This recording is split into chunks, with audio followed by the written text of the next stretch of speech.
Hey everyone, Lisa here from NocoDB, and today we're going to learn how we can use the Rollup field to aggregate data from fields in a related table.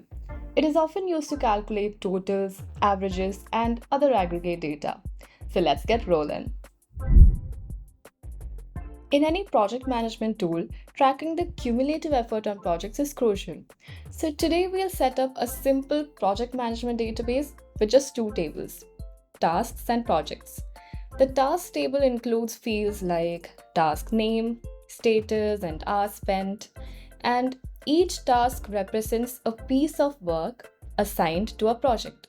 Multiple tasks can be assigned to multiple projects, hence, it is linked to the projects table with a many to many relationship. Now, let's take a look at the projects table. Here we have fields like project name, budget, description, and now let's say you want to calculate the total hours dedicated to each project by summing up the hours spent on each task assigned to a project. So this is when we use a rollup field. Let's add a new field. Choose rollup as a field type. Link field will be tasks. Rollup field will be the hours spent field.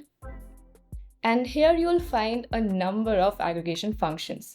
There's count, min, max, average, and more.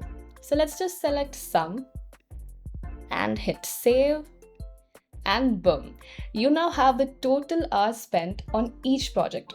It's that simple. So just to wrap things up, the lookup field helps you pull in specific details you need, while the rollup field helps you aggregate related data. Together, they make it super easy to turn all that complex data into clear and actionable insights. And that's pretty much it. If you found this video helpful, please make sure to like and subscribe to our channel. Thanks for watching.